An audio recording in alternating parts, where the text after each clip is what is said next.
வணக்கம் உறவுகளே! எல்லாரும் எப்படி இருக்கீங்க? எல்லார் வாழ்க்கையிலயும் அமைதியும், நிம்மதியும் கிடைக்கட்டும்னு இறைவன வேண்டிக்கிறேன். இதுவரைக்கும் நம்ம இந்த கதையோட தலைப்புனாலயோ என்னமோ தெரியல, நம்மளுக்கு நெறைய காப்பிரைட் வருது. என்னன்னு தெரியல, நானும் 3 தடவ பேசி அப்லோட் பண்றேன். பண்ண காப்பிரைட் வருது. என்ன காரணம்னு தெரியல. அதனால நேம சொல்லாம போடலாம். மியூசிக் ஆட் பண்ணல. சந்துரு வேகமா ரூமுக்குள்ள போய் கதவ சாத்திக்கிட்டாரு. அதோட நம்ம பார்த்துருந்தோம். அவரு தன்னோட ரூமுக்குள்ள ஒரு டோர் வழியா இன்னொரு ரூமுக்கு போறாரு. தன்னோட ரூமுக்குள்ள இன்னொரு ரூம் இருக்கு. அதான் மாஸ்டர் பெட்ரூம். அந்த ரூமை பார்க்கும்போது ஒரு பிரின்ஸோட ரூம் எப்படி இருக்குமோ அவ்வளோ பெருசா, அவ்வளோ அழகா இருந்தது. எல்லா வசதிகளும் தேவைக்கு அதிகமாகவே இருந்தது. ஆனால் பாருங்க, அதை பார்த்தாவே தெரியுது. அது எவ்வளவு பயன்படுத்தாமல் இருந்தாரா, அது எவ்வளவு தூசியிலேயே தெரியுது. அது எத்தனை வருஷம் பயன்படுத்தாமல் இருந்திருக்காங்க அப்படின்னு. அந்த ரூமுக்குள்ளே போய் ஒவ்வொன்றா பார்த்துக்கிட்டு இருந்தார். அப்போது அந்த ஒரு இடத்த தொடுறாரு. அதில் ஒரு பாக்ஸ் இருக்குது. அந்த பாக்ஸை ஓப்பன் பண்ணால் அதில் ஒரு கார் கீ இருக்குது. அதை பார்த்தோன்னே அவருக்கு ஒரு விதமான உணர்வு, ஒரு வித கோபம், ஒரு வித அழுகை அவருக்குள்ள வருது. உன்னால தான் என் வாழ்க்கையை நான் தொலைச்சேன், உன்னால தான் என் ரதியை தொலைச்சேன் அப்படின்னு சொல்லி அந்த கீயை கோபமாக விட்டு எறியார். அதை விட்டு எரிஞ்சதுக்கப்புறம் அந்த போய் அது விழுந்த இடம் ஒரு புகைப்படத்துக்கு பக்கத்தில். அவர் வேகமாக தூக்கி எறிஞ்சாரே தவிர, ஆனால் அது திரும்ப அவர் தேடினார். அவர் தேடி போய் அந்த புகைப்பட பக்கத்தில் நின்னார். அந்த புகைப்படம் ஃபுல்லாக துணி போட்டு மூடி இருந்தது. அந்த துணி ஃபுல்லாக தூசியாக இருந்தது. அதை எடுத்தார். எடுத்து அந்த புகைப்படத்துக்கு முன்னாடி நின்னார். ரதி, நான் உனக்கு செஞ்சது மிகப்பெரிய கொடுமை. நான் உன் பேச்சை கேட்டிருக்கணும். இன்றைக்கி என்னால் தான் நீ என்னை விட்டு போயிருக்க. நான் படுற எல்லா கஷ்டத்துக்கும் நான் தான் காரணம். ஆனால் எனக்கு இருக்கிற பெரிய கொடுமையான விஷயம் என்னென்னா, நான் கடைசியாக ஒரு தடவை கூட உன் முகத்தை பார்க்கல. அதுதான் என் வாழ்க்கையில் எனக்கு கிடைச்ச மிகப்பெரிய தண்டனையாக நான் நினைக்கிறேன். இன்னொரு வாழ்க்கைன்னு ஒன்று இருந்தால் கண்டிப்பாக நான் உனக்கு பிடிச்ச மாதிரி ஒரு நல்ல ஹஸ்பண்டாக நான் உனக்கு நடந்துப்பேன் அப்படின்னு அவர் சொல்கிறாரு. நீ இப்போது எங்கே இருக்கியா, இல்லை எங்கே பிறந்திருக்கியோ, இல்லை இன்னும் பிறக்காமல் இருக்கியோ அப்படின்னு சொல்லி அவர் வேதனைப்பட்டுட்டு இருந்தார். நீ எங்கே இருக்க ரதி? ஏன் என்னை விட்டு போன? என்னை மன்னிச்சிடு. திரும்ப ஒரு தடவை என்னை பார்த்துடு. வேறு எதுவும் நான் கேட்க மாட்டேன். ஒரே ஒரு தடவை உன்னை பார்த்து, ஒரே ஒரு தடவை உன் முகத்துக்கு நேராக என்னை மன்னிச்சிடுன்னு நான் கேட்கணும். அவ்வளோதான், வேறு எதுவும் எனக்கு இல்லை அப்படின்னு அவர் கதறினார். ஜெர்மனி ஒரு அழகான நாடு. அங்கே ஒரு மிகப்பெரிய ஒரு கம்பெனி. அந்த ஜெர்மனி நாட்டிலே மிகப்பெரிய கம்பெனினா இந்த கம்பெனி தான் சொல்லுவாங்க. அந்த கம்பெனி முன்னாடி ஒரு கார் ரொம்ப வேகமாக கூட துணைக்கு 2 கார் பின்னாடி அதை ஃபாலோ பண்ணிக்கிட்டு வருது. அந்த கார் பார்த்தோன்னே கேட்லேருந்து எல்லாருமே ஆவலாக வெளியில் நிற்கிறாங்க. ஆஃபீஸுக்குள்ளேருந்து எல்லாருமே ஓடி வர்றாங்க. கதவை ஓப்பன் பண்ணால் 5 வயசு 2 குட்டி குழந்தைங்க இறங்குறாங்க. ஒருத்தர் பேர், அந்த 2 குட்டி குழந்தைங்க பேரும், ஒருத்தர் பேர் வரதன், இன்னொரு பேர் வர்மன். அவங்க 2 பேரும் காரை விட்டு இறங்குறாங்க. அவங்க 2 பேரையும் பார்க்கறதுக்காக அந்த மொத்த ஆஃபீஸும் நிற்கிது.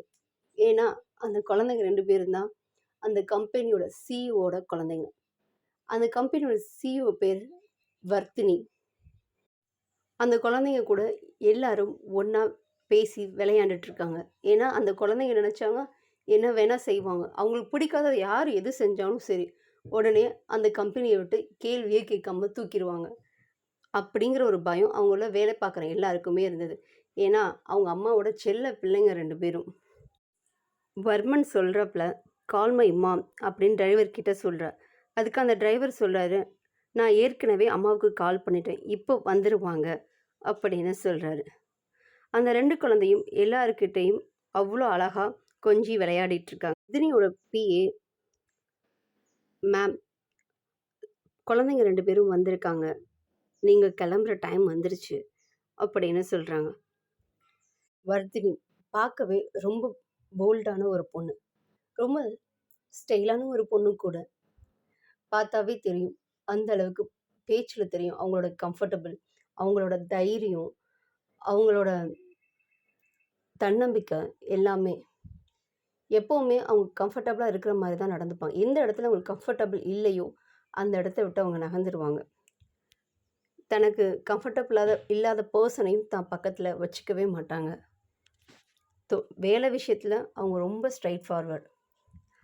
பிஸ்னஸ்ன்னு வந்தால் பிஸ்னஸாக மட்டும்தான் யோசிக்கக்கூடிய ஒரு ஆள். இவங்க இந்தியாவை சேர்ந்தவங்க. ஆனால் இங்கே அவங்களோட அப்பாவோட பிஸ்னஸை இங்கே ட்ரான்ஸ்ஃபர் பண்ணி இங்கே பார்த்துக்கிட்டு இருக்காங்க. வர்தினி சொல்கிறாங்க, நீங்கள் கல்யாணுக்கு ஃபோன் பண்ணிட்டீங்களா? அவர் எங்கே இருக்கான்னு கேட்டிங்களா? அவரை செலிப்ரேஷன் நடக்கிற இடத்துக்கு வர சொல்லிடுங்க அப்படின்னு சொன்னாங்க. அதுக்கு அந்த பிஏ சொல்கிறாரு, ma'am already Kalyan sir inform பண்ணிட்டேன். அவங்க ஆன் தி வேல இருக்காங்க. அப்பா அம்மாவும் கூட வந்துடுவாங்க. ஸோ நீங்கள் கிளம்பலாம் அப்படின்னு சொல்லி இவங்க 3 பேரும் அந்த காரில் ஏறி கிளம்பி போகிறாங்க. ரூமுக்குள்ள இருந்த சந்துருவுக்கு ஒரு ஃபோன் வருது. அந்த ஃபோட்டோவை பார்த்துட்டு சந்துரு அழுதுகிட்டே இருந்தாப்புல. அப்போ அவருக்கு ஃபோன் ரிங் ஆகுது. சொல்லுங்க அர்ஜுன். சார் ஒரு முக்கியமான விஷயம் சொல்லணும். சொல்லுங்க. நான் நம்ம கம்பெனி மீட்டிங்காக ஜெர்மனி போயிருந்தேன்.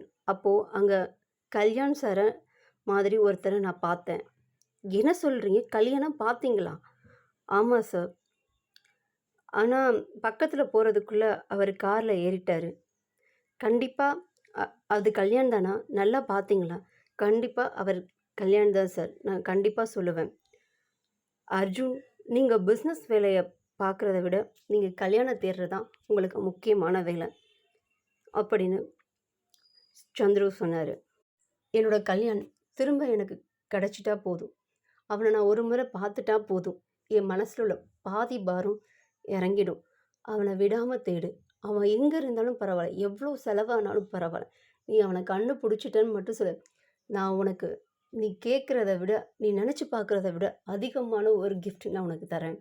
விலை மதிப்பில்லாத ஒரு கிஃப்ட் அப்படின்னு சந்துரு சொன்னார். சார், நீங்கள் எனக்கு கிஃப்ட் தரணும்னு அவசியம் இல்லை சார். நீங்கள் பழையபடி நார்மலாக இருந்தாவே போதும். உங்கள் வாழ்க்கையில் நீங்கள் சந்தோஷமாக இருந்தாவே போதும். என் நண்பனா நீங்கள் எனக்கு திரும்ப கிடைச்சாவே போதும் அப்படின்னு அர்ஜுன் சொன்னார். இதுலேருந்தே தெரியுது அர்ஜுனும் சந்துரும் ஒரு நல்ல ஃப்ரெண்டாக தான் இருந்திருக்காங்க அப்படின்னு. சந்துரும் சொல்கிறாரு, கல்யாண், நான் உன்னை தேடி கண்டிப்பாக கண்டுபிடிச்சிடுவேன். நான் உன்னை இது வரைக்கும் எத்தனையோ நாடுகளில் தேடியிருக்கேன். உனக்கு பிடிச்ச எல்லா நாடுகளையும் நான் தேடியிருக்கேன். ஆனால் இவ்வளோ தூரம் போய் ஜெர்மனியில் இருப்பேன்னு நான் எதிர்பார்க்கவே இல்லை. கண்டிப்பாக நான் உன்னை தேடி வருவேன். என் நண்பனை நான் திரும்ப பெறுவேன் அப்படின்னு சொல்லிட்டு கதவை திறந்துட்டு அவர் வேகமாக கீழே ஓடி வந்தார். அவ்வளோ சந்தோஷம் அவர் முகத்தில், அவ்வளோ ஆவல் தெரிஞ்சுது அவர் முகத்தில். அவர் வேகமாக அம்மா அம்மான்னு கத்திட்டு கீழே வேகமாக ஓடியாந்தார். என்ன சந்துரு, என்ன அம்மா இவ்வளோ வேகமாக ஓடியாரு? அவங்க முகத்தில் என்னாச்சுப்பா என்னாச்சுன்னு அவங்க முகத்தில் கையை வச்சாங்க. அம்மா, கல்யாண் கிடச்சிட்டாம்மா. கல்யாண் நான் திரும்ப பார்க்க போகிறேன். இத்தனை வருஷமாக 6 வருஷமாக நான் அவனை தேடினேன். ஆனால் இப்போது அவன் எனக்கு திரும்ப கிடச்சிட்டாமா அப்படின்னு சொன்னாங்க. சொல்கிறேன், கல்யாணம் எங்கே இருக்கான்? அவன் எங்கே இருக்கான்னு சொல்லு. அப்பா கிட்ட சொல்லி உடனே நம்ம கண்டுபிடிச்சிடலாம், கூட்டிகிட்டு வந்துடலாம் அப்படின்னு அவங்க அம்மா சொல்கிறாங்க. அந்த நேரம் பார்த்து அவங்க அப்பாவும் அவங்க மாமாவும் வர்றாங்க. அம்மாவும் பிள்ளையும் என்ன பேசிகிட்டு இருக்கீங்க அப்படின்னு அவங்க அப்பா கேட்குறாரு. அப்பா, கல்யாண் கிடச்சிட்டாப்பா. அவன் ஜெர்மனியில் இருக்கதா தெரிஞ்சிச்சு. அர்ஜுன் தான் இப்போ ஃபோன் பண்ணி சொன்னார் அப்படின்னு சொல்கிறான். நீ என்கிட்ட பேசுகிற தகுதி இழந்து ரொம்ப நாள் ஆயிடுச்சு. நீ என்கிட்ட பேசாத. உன்னை பார்க்கவே எனக்கு விருப்பம் கிடையாது. நீ ஏன் நண்பனா என்கிட்டேருந்து பிரித்தவன் நீ. அவன் ஜெர்மனியில் இருக்கானோ எனக்கு முன்னாடியே தெரியும். உன் மூஞ்சியில் அவன் முழிக்கக்கூடாதுன்னு தான் அவன் அங்கே போய் இருக்கான். என் நண்பனும் அவன் கூட போய் அங்கே இருக்கான். நீ திரும்ப அவனை போய் பார்த்து அவன் வாழ்க்கையை டிஸ்டர்ப் பண்ணாத அப்படின்னு அவங்க அப்பா கோபமாக சொல்லிட்டு போயிட்டாரு. அது ஒரு நிமிஷம் சந்துரு, அவனுக்கு ஏதாச்சும் நீ நல்லது செய்யணும்னு நினச்சேன்னா திரும்ப அவன் வாழ்க்கையில் நீ போகாமல் இருக்க தான் நல்லது அப்படின்னு சொல்லிட்டு அங்கே போயிட்டாரு. ஓகே மக்களே, கதையோட அடுத்த பகுதியை பார்ட் 4 பார்க்கலாம். கதைகளின் இளவரசியிலேருந்து நான் உங்கள் ஏஎஸ். நன்றி மக்களே. லைக் பண்ணுங்கள், ஷேர் பண்ணுங்கள் அண்ட் கமெண்ட் பண்ணுங்கள். இன்ஸ்டாவில் முடிஞ்ச ஃபாலோ பண்ணுங்கள். மியூசிக் ஆட் பண்ணல. ஸோ வாய்ஸ் ரொம்ப ராவாக இருக்கிறதுனால கொஞ்சம் கேவலமாக தான் இருக்கும். அட்ஜஸ்ட் பண்ணிக்கோங்க. யாரோ செஞ்ச சரின்னு தெரியல. எந்த அந்நிய நாட்டு சரின்னு தெரில. ஓகே மக்களே.